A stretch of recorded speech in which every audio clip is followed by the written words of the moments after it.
আসসালামু আলাইকুম ভিউয়ার্স, কেমন আছেন সবাই? আজকে একটা রিক্সা ভ্রমণ শুরু করে দিলাম। তো ভাবলাম আজ আমি রিক্সা ভ্রমণ করব ধানমন্ডি টু ওয়ারী।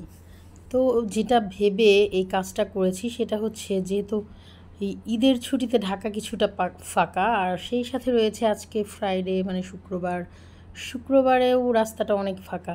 তো ভাবলাম যে আমি ঢাকার যে ফাঁকা চিত্রটা, এটা আসলে একটু আমার ক্যামেরায় ধারণ করি। আর এটা থেকে বুঝতে পারলাম বাংলাদেশে কোনো এক দেশের রাষ্ট্রদূত আমাদের দেশে আসতেছে। তো এটা নিয়ে অনেক জায়গায় হচ্ছে পতাকা এবং ফিস্টনগুলো রয়েছে, এগুলো দেখলাম। সেই সাথে কিছু লোকজন আছে, কিছু লোকজন নাই। আর আমি যে রিক্সাটায় উঠেছি, এই ছেলেটা অসম্ভব ভালো একটা ছেলে ছিল। এই ছেলেটা খুব ভালোভাবে রিক্সাটাকে চালিয়েছে এবং ও খুব সুন্দর সুন্দর গান ছেড়েছে ওর রিক্সাতে। ভালো লেগেছিল, বাট সাউন্ডটা রিমুভ না করলে কপিরাইট খেতে পারি, তাই সাউন্ডটাকে রিমুভ করে দিয়েছি। তো খুব আস্তে আস্তে স্মুথলি আমি যেভাবে ঘুরতে যাচ্ছিলাম ঠিক সেইভাবেই ও ওর রিক্সাটা চালাচ্ছিল। তো এইভাবে আমি আস্তে আস্তে আস্তে আস্তে করে চলে আসছি অনেকটাই শিশু একাডেমির কাছে। আর শিশু একাডেমির কাছে আসলেও আগের স্মৃতিগুলো মনে পড়ে যায়। আগে বাচ্চাদের নিয়ে মাঝে মাঝে আসতাম এখানে। আর তারপরে দোয়েল চত্বরের এখানে অনেক ধরনের আসলে শো পিস আইটেম পাওয়া যায়, মাটির জিনিস পাওয়া যায়। তো এগুলাও আমরা আসলে কিনতে আসতাম। সব কিছু মিলিয়ে এখন আর আসা হয় না। তারপর হচ্ছে একটু শেয়ার করেই ফেললাম। এইভাবে করেই আমার দোয়েল চত্বরটা পার হয়ে যাওয়া, এবং পার হয়ে গিয়ে ঢাকা মেডিকেল হয়ে ছেলেটা অনেক ঘুরিয়ে ঘুরিয়ে টিএসসি ঘুরিয়ে আমাকে ধানমন্ডিতে নিয়ে যাচ্ছে। এখন রাত বাজে 9:45, আর তেমন লোকজন নাই, রাস্তাটা অনেকটাই ফাঁকা ফাঁকা।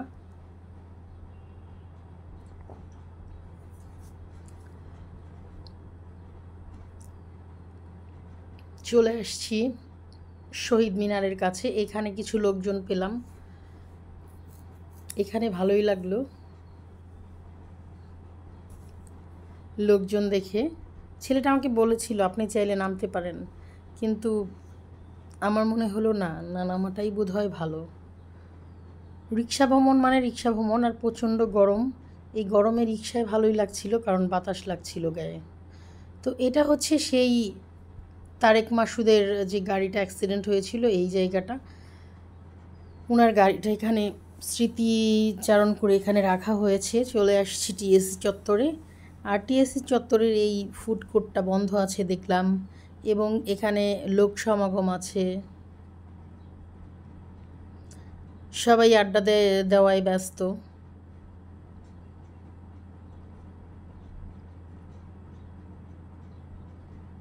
বেশ ভালো লাগলো মুহূর্তটা।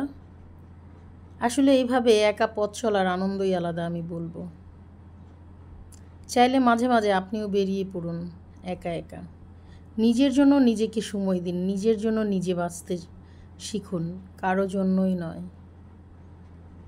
তো একা ঘোরার মধ্যে যে একটা ফিল, আনন্দ কাজ করে, এটা অনেকেই হয়তো বা আমরা অনেক সময় জানি না। আমরা আরেকজনের উপরে নির্ভরশীল হয়ে যাই, বাট আরেকজনের উপরে নির্ভরশীল না হয়ে নিজের উপরে নির্ভরশীল হওয়াটাই মনে হয় বেটার। তো আমি অনেক ঘুরতে ভালোবাসি। সময়ের সাথে সাথে আসলে তেমন ঘোরা হয় না আগের মতো।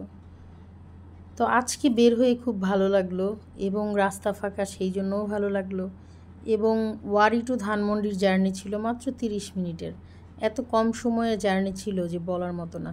আমি যদি জানতাম আরও বেশি সময় নিয়ে এই রিক্সাতে থাকতাম। সীমান্ত স্কোয়ারে চলে আসছি। সীমান্ত স্কোয়ারটা বন্ধ হয়ে গেছে, লোকজন বের হয়ে যাচ্ছে শপিং মল থেকে। এই পাশে ধানমন্ডি লেক, পাতাম রেস্টুরেন্ট বা রেস্তোরাঁ। আর এই হচ্ছে আমাদের বিডিআর, বর্ডার গার্ড বাংলাদেশ।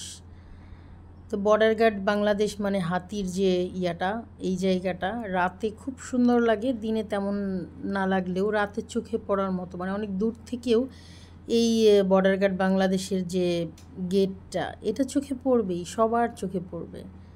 তো এখানে যেহেতু এটা ধানমন্ডি, সব লোকজন বের হয়েছে, এইখানে লোক সমাগম অনেক, যেটা অন্য অন্য জায়গায় ছিল একটু কম। আর রাতে ঈদের পর শহরটা যখন ফাঁকা হয় তখন সবারই একটা ভয় থাকে, সেটা হচ্ছে ছিনতাইয়ের ভয়। বাট আমারও কিছুটা এই ছিনতাইয়ের ভয় ছিল। আলহামদুলিল্লাহ ভালোভাবে আমি আমার গন্তব্যে পৌঁছে যাচ্ছি, চলে আসছি ধানমন্ডিতে। সবাই যারা আমার চ্যানেলটি সাবস্ক্রাইব করেছেন তাদেরকে অসংখ্য ধন্যবাদ। যারা আমার চ্যানেলে নতুন ঢুকেছেন তারা আশা করব আমার চ্যানেলটি সাবস্ক্রাইব করে দিবেন আমার এরকম নতুন নতুন ভিডিও দেখার জন্য। কারণ আমি আমার ব্লগগুলো শুধু রান্নাঘরের ভিতরেই সীমাবদ্ধ রাখতে চাই না, আমি আমার ব্লগগুলোকে পুরো দেশ থেকে দেশান্তরের সাথে সীমানা বাড়িয়ে দিতে চাই। আল্লাহ।